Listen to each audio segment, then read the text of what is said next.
Thank you.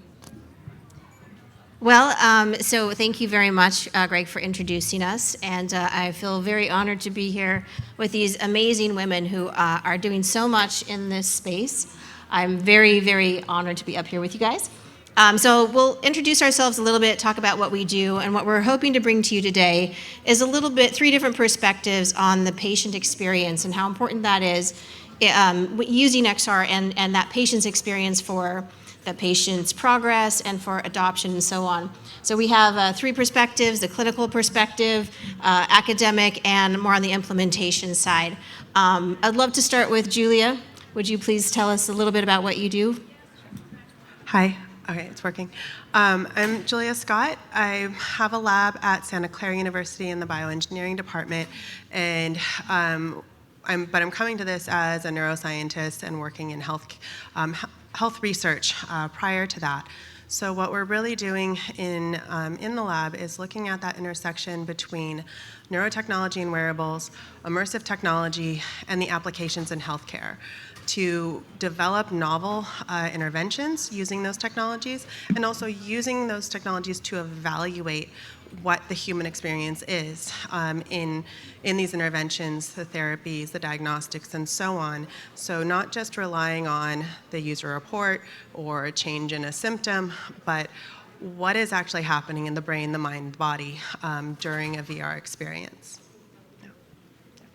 And I am Amy Hedrick. I'm the CEO and founder of Cleanbox Technology. What we do is provide rapid disinfection of shared devices, starting with virtual reality headsets and other things. And we're here really to support on the operations side and the application side and the scaling side of adoption of XR in healthcare. So obviously we're a hardware company, but we work with a ton of solution providers, physicians, nurses, everything in between, and then ultimately sometimes patients as well. So with that, I'll turn it over to Dr. Ciavarelli. Hi, everybody. I'm Linda Ciavarelli, often mispronounced. That's okay. Sorry. You're not alone. And I've known her a long time, too. Everybody. I'm the co-founder of House Call VR. We're using immersive technology for patient education. I've been in clinical practice for over 20 years, and I see my patients struggle to understand the health information that's critical to them in the really, really tight timeframes of healthcare today.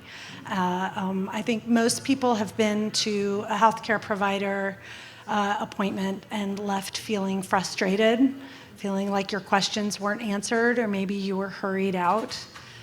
Maybe you got a brochure. Maybe you didn't. You probably went home and did an internet search. And that's primarily the way that we educate patients in healthcare today. So that is a pain point that is for physicians as well. We see tighter and tighter timelines to see more and more patients. That's the reality of healthcare.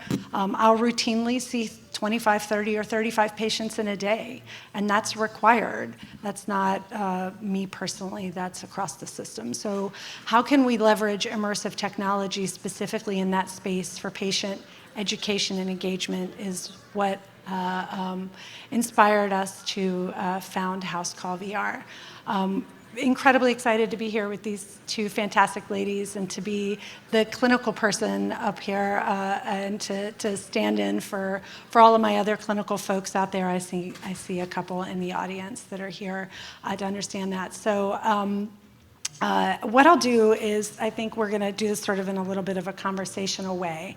I think what our first topic is going to be imagining a scenario of deployment. And then each one of us from an industry perspective, from a clinical perspective, and from a research perspective, we'll sort of look at that and talk about the ways that implementation for the patient experience is so critical. So we're going to imagine a scenario where some kind of medical XR solution is being deployed in a hospital system, pharmacy, clinic, insurance, whatever the scenario is. And let's pretend like it's an engagement solution, or it could be even a therapeutic solution. So, and Julia, we'll start with you and kind of talk about from your perspective, the factors that should be considered in implementation, in processes, in this successful solution, and with the primary goal of making it safe and meaningful for the patient. Yeah.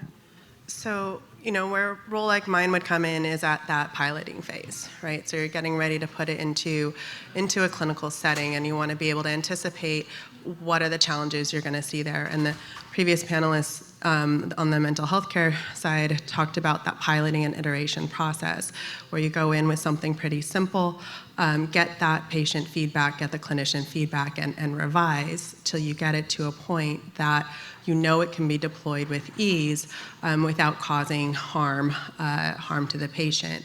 But part of that question is, how are you going to assess that? Like, kind of at the one level, that's common sense, right? But then, how are you going to know? How are you going to design your scenarios to push those edge cases so that when you're putting that application in a psychiatry setting where someone may be very vulnerable to stressors, have you tested it sufficiently to be able to predict what would occur in that edge case? So when, if I would take that type of situation, it's running the prototype and to put alongside that a heart rate monitor to track the actual movements of the person, because you're going to have indicators on how they move as an indicator of their stressor. Reactivity through pupillometry, through eye tracking, will also tell you how the person is experiencing it, so that you can refine it with these objective measures that in many ways are pre-conscious in a sense. They're not the things you're choosing and self-evaluating to report, but organically how the person is responding. On the engagement side, for the positive side, you also get indicators there where changes in heart rate variability is going to be an indication that someone is really in flow with what they're experiencing there. You have changes in brain states that occur when you're in a high level of engagement. So if you're trying to get someone to a point that they're distracted from from painful, complex procedure, you're going to want to know they're really present in that VR experience. So I think that's kind of where I would come in trying to prepare it to come to the clinic. I love that. I really I appreciate your perspective so much. Being so thoughtful about ways to implement really meaningful content in the medical setting is so critical, because as someone who's in a clinical setting, having my patients, these are patients that I might see for 10 or 20 years and know them. And so to know that the experiences are being created with that level of thoughtfulness is so critical. And I think your work with the XR Safety Initiative is so critical. And those of you, I don't know if you wanted to just say a word about that. So one of the other hats I wear is the lead for the medical council for XRSI. I see many of my colleagues in the audience. Thank you for coming.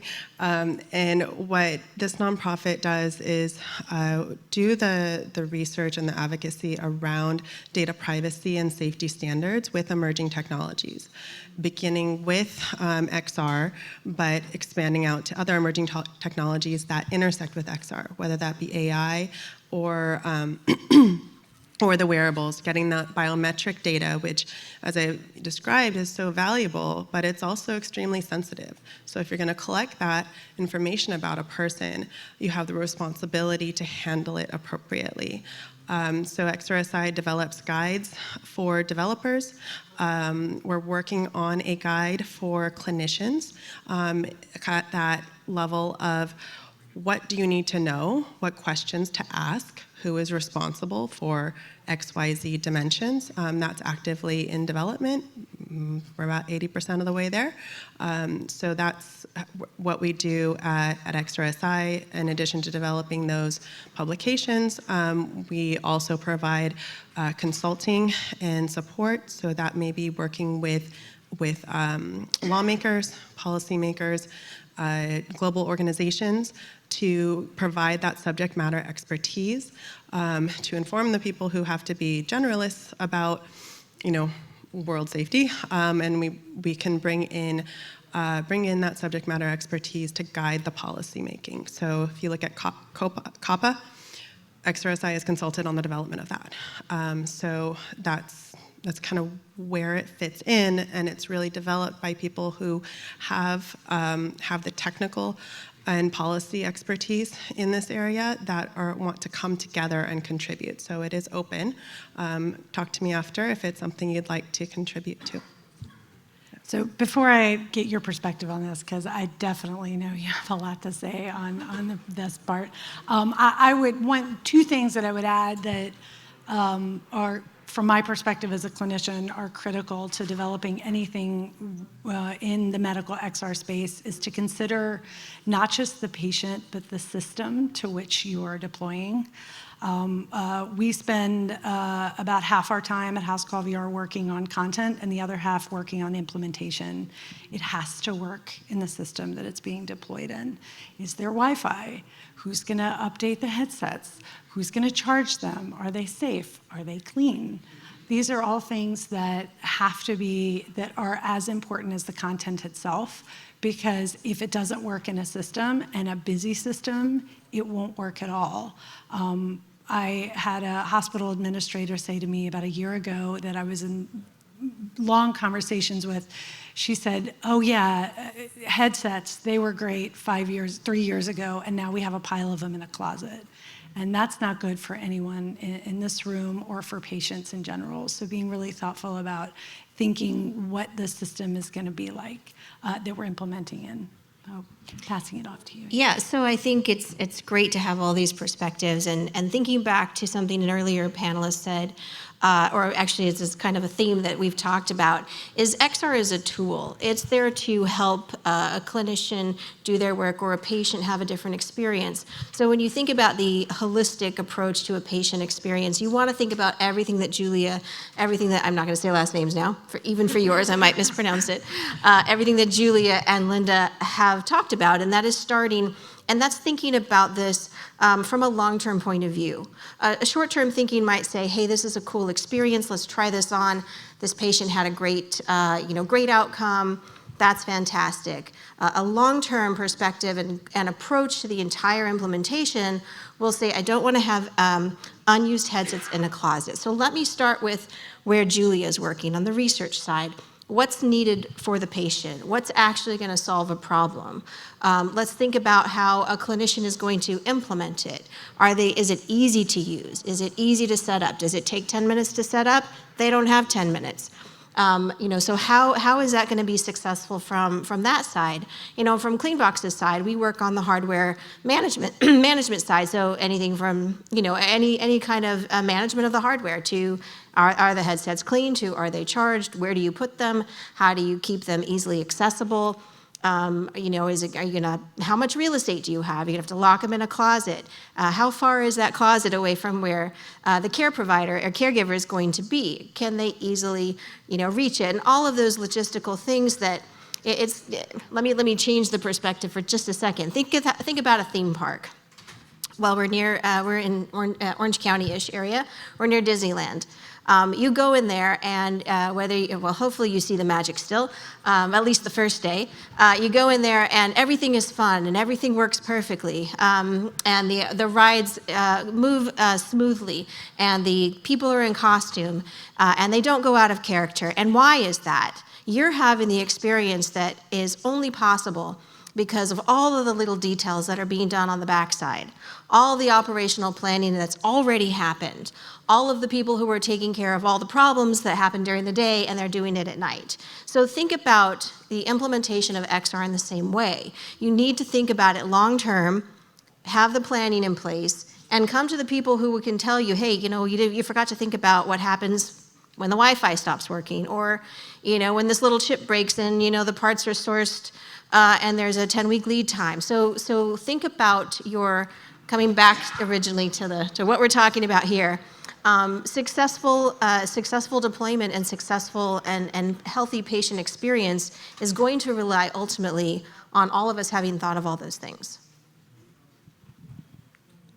So I'm going to turn it back over. So Julia, tell us a little bit more about, let's take this a step further. Yeah. So, the ease of use and that the putting it into the clinical workflow is part of enhancing that patient experience, because as you're describing, like any friction along the way with getting things set up, or if the device isn't clean between patients, right, and they go home with a cold, like I've had a cold from a conference the past 2 weeks, it's awful. I don't want to do that when I get to go to the office. So just like every other type of equipment, it needs to go through that process. When you're thinking about the development of your application from the very beginning, part of the inventory to be done is what are you collecting about your patient, about the user, and possibly the clinician as well in a telemedicine platform. You may have both a clinician and your patient on the same platform. And what information are you choosing to use for the application to work? And what information are you choosing to store in order to improve the patient experience? And that brings up like another layer. And I can dive deep on that, or we can exchange a little bit more about what do you do with all that data that's necessary and also unique to XR that you don't get when you're on a simple digital health mobile platform. And there's a whole ton of risks there just on patient information, the PHI and the PPI. When we move into XR, we now have embodied data. We have the patterns of the person's movement. We have eye gaze. You have every single click and dwell time in that immersive space. And that's without the addition of sensors, which is my favorite thing to do. So what do you do with it? What responsibility do you have as the developer of that content or of that hardware when you're in a healthcare system or outside of the healthcare system, if it's something that's doesn't have to go through, and you're in wellness and health, where the rules may be different, the risks are very similar. So. I think that's a great way. I think that's a great way to look at it, is to think about, how medical XR is so specific in that way, right? It's one of the places where we have a responsibility, not just to a user, but to a patient.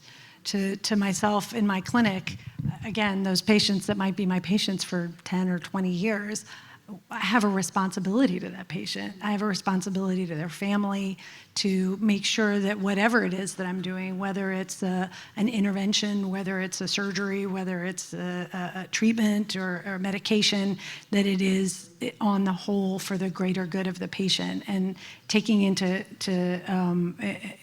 consideration, where that patient data goes, I think is something that's easily understandable on the clinical perspective, but when you're thinking about it in the health and wellness space, it should also be, even though it's not codified, so even though it may not fall under like HIPAA regulations about PPI, we're protected patient information. Those things definitely need to be considered. Did you have something to add on that one?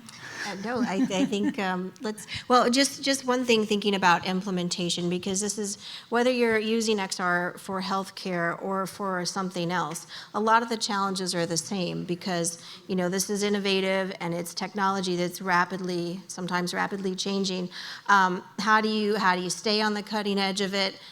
Use it to its fullest potential at that particular time, and at the same time in industry such as healthcare, where it's highly regulated and there's a lot of other components you have to think about in terms of the experience and the usage. How can you balance those two things? And it is challenging. I will, Skip Rizzo, who was just on prior to this, brought up the VA, and we were just there last week with the VA Immersive Summit. And I think they do a fantastic job of being progressive and creating a lot of opportunities to explore a lot of the content creation, a lot of the ideas like, hey, can we solve this problem? I guess creating a fertile ground for exploration of that while still, allowing people to work within specific lanes that they'll need to in healthcare. So if you want to elaborate more on that, because you were there as well last week. I was there, and it was just a tremendous opportunity for us as a younger company to see some of the more established companies and the drive that is happening at the VA. Aside from being the largest consolidated health system in the world, they're the largest user, to my understanding, of medical XR. Walter, I'm looking at you, and would you agree with that? So I think. Definitely. So they're a real leader, and I think for those in healthcare and maybe those beyond, that might be surprising that the VA is such an innovator in that space. But it is amazing the work that they're doing. I mean, hundreds of sites in all 50 states, from what I understand, that they're leveraging this, and not only in actual implementation, but piloting, and then even prior to that. So just today, we announced a collaboration with a part of the VA called the Greenhouse Initiative. The Greenhouse Initiative is not just for emerging technology, it's not just for digital health, it's a product development initiative that they use for any clinical startup or a company that is developing some kind of new technology or new solution to actually partner with the VA, to partner with them to partner with their clinical staff, to partner with veterans, to actually develop something that is meaningful and useful for them. So what a great opportunity for us as a young company to be in this space. So we will be partnering with the VA, we'll be collaborating with them at 6 different sites. And so that allows us to look at a nationwide subset, right? So we're not just in one space. We're not just in my clinic where I can say, hey, Mr. Smith, what did you think? We can look at this from a much bigger space as we're developing it. So that's just one opportunity that the VA has. There are many other companies that are implemented and fully released in the VA system, and they're being utilized. And I think it's tremendous seeing the work that's happening. Julia, I know you probably have some thoughts on some of the opportunities that are happening, like from the data management perspective, particularly in regards to the VA with their large data sets. I'd be interested to hear your thoughts on that. Well, as that data is collected from the extensive number of sites, things are being tested. You have, of course, the user reports and the clinical outcomes, and that alone is going to gather a significant amount of evidence for this to scale into other healthcare systems, because wouldn't it be great if, like, Kaiser Permanente picked up an XR division, which if they do, I haven't heard of it yet, but that is something, if it gets, they expand into HMOs, and that it will scale it and make it more available. The other component of it is, I don't think, is anyone from the VA still here, or is Zan still here? But my understanding is that the data collection is very conservative, since they are very cautious about data privacy, being careful with their patient data and managing that trust. They actually minimize what they collect and store through the XR devices until there is the infrastructure in place to properly protect it. So potentially we could be learning more, but it has to be balanced with the protection of the patient data. So in this situation where you may not have the capacity to store, you may not have the infrastructure in place to secure, it may be the right choice at that time not to hold on to it, because any sort of data breach is going to be a giant insult to the entire system. I can give examples from digital health where I think we can learn a lot of lessons. You guys know the company Cerebral? Cerebral, they provide mental health services and telehealth platforms and a variety of other services. And their terms and conditions were not clear enough. And they were reselling patient information, including diagnostic information, to third parties, and having a convoluted cancellation policy so that people were recurringly paying on a monthly basis and receiving no services. So if you can guess which agency they got in trouble with? Any guesses? It's not the FDA, it's FTC. FDA is not concerned with patient data. I've heard them say that in many different seminars. That's not their purview. Patient data, patient privacy is not a direct safety concern for the FDA. So they're not going to ask how you manage your data. It's the FTC that will come after you post-market. So Cerebral has now had their functionality restricted, so they can do fewer things. They also have a $7 million fine that they have to pay. In part, reimbursements due to the cancellation policy, and a $10 million fine to the company that they're unable to pay in full, so it has been reduced to $2 million. So if you're thinking about your company's at a young stage, you may not have the money, the time to prioritize putting someone in charge of cybersecurity and data privacy policy, and getting that right in a way that serves the patient rather than exploits them, you won't get away with it for very long. We do have the oversight in place across our government systems to catch that, either after the fact, if not before.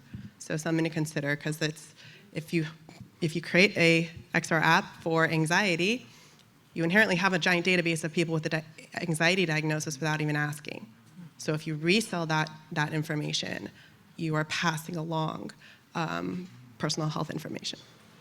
I was actually going to ask, what are some of the biggest challenges in each of your respective points of view? And I think you brought up a really good point, which is the push-pull of where we are in the industry in general, right? Because you need information to develop better content, to have a better deployment, and so on. At the same time, you have to keep in mind all of these restrictions that are already in place, and then think about how the tech is expanding really sometimes faster than can be managed.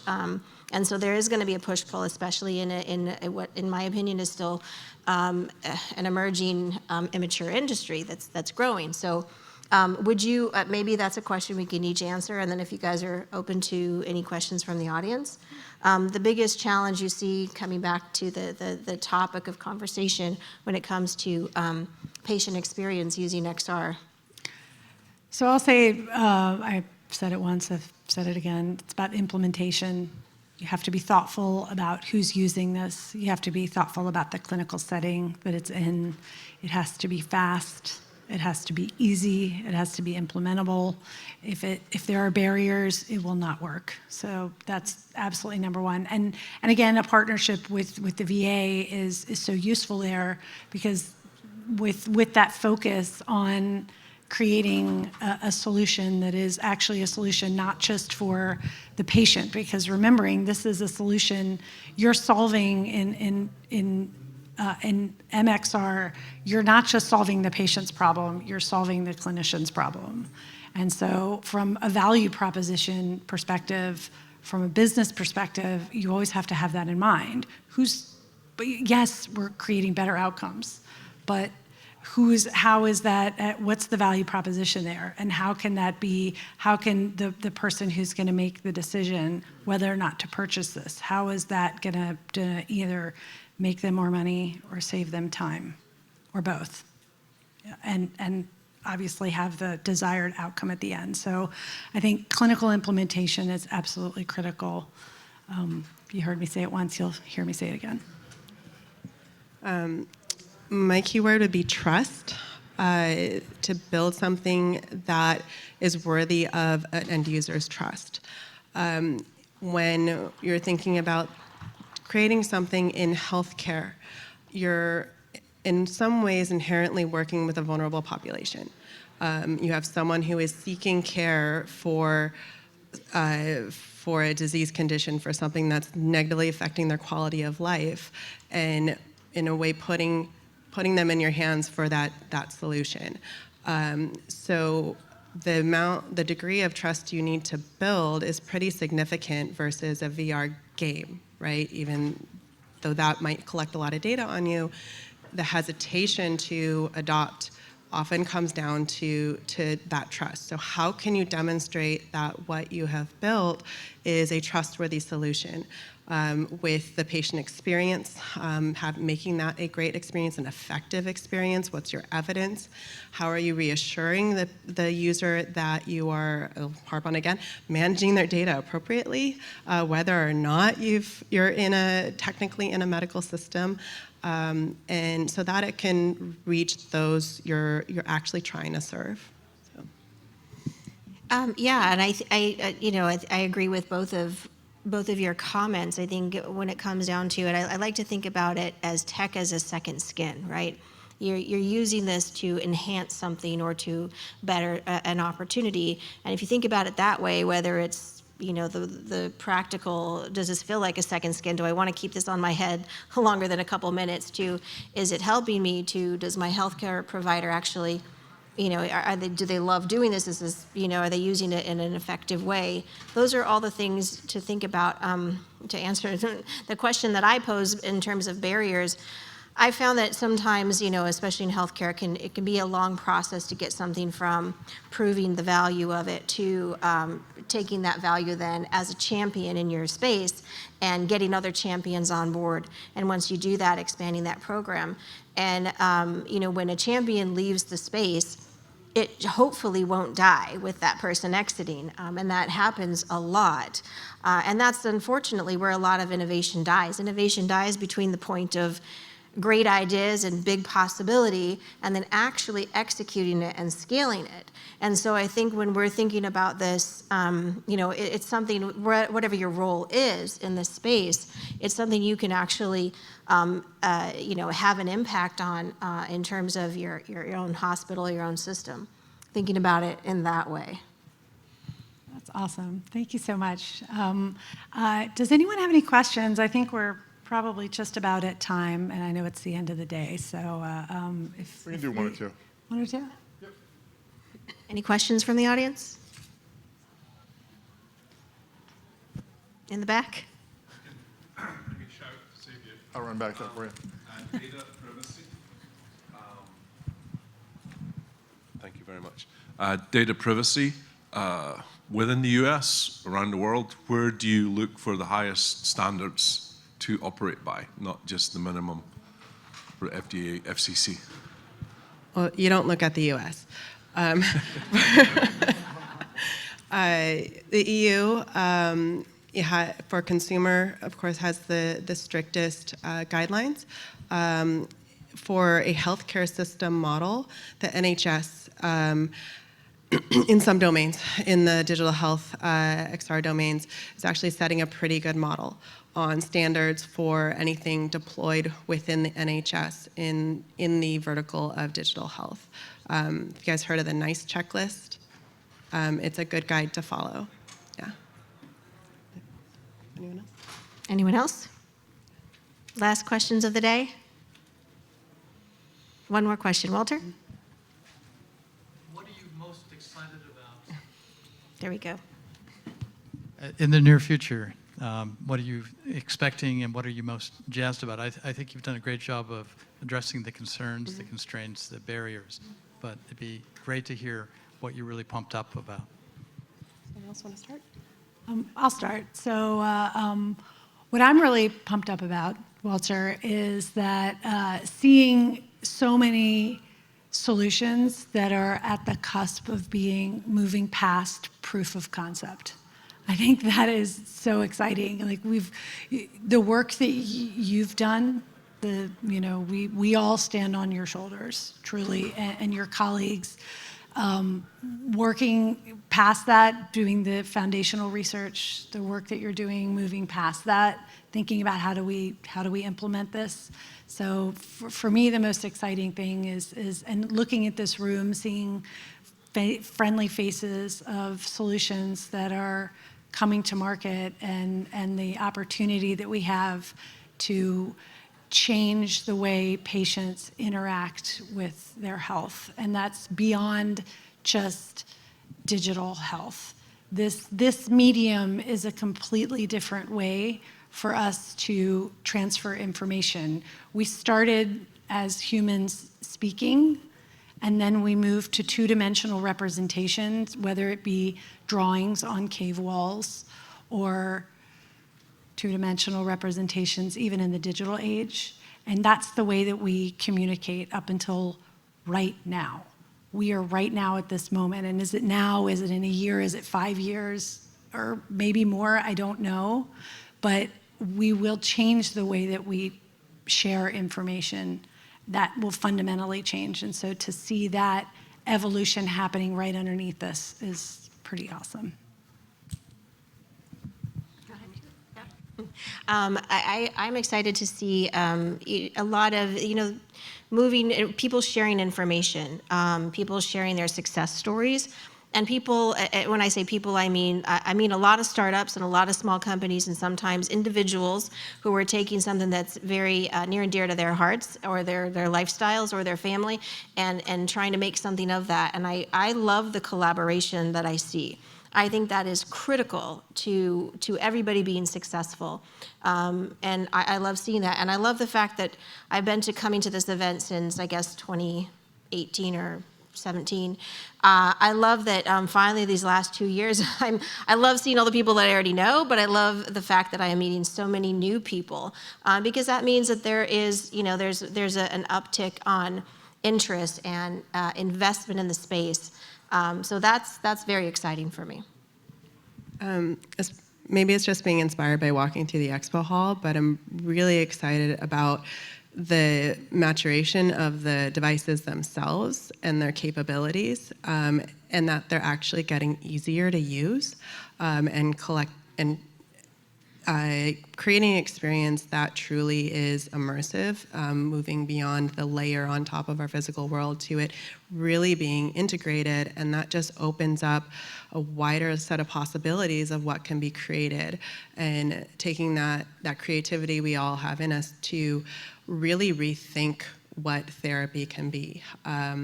So that's where I see we can keep pushing because the hardware, the sensors, the processing chips, all of that stuff is advancing at a rate to catch up with what our minds can create. So. All right. Thanks, everyone. Thanks, everyone.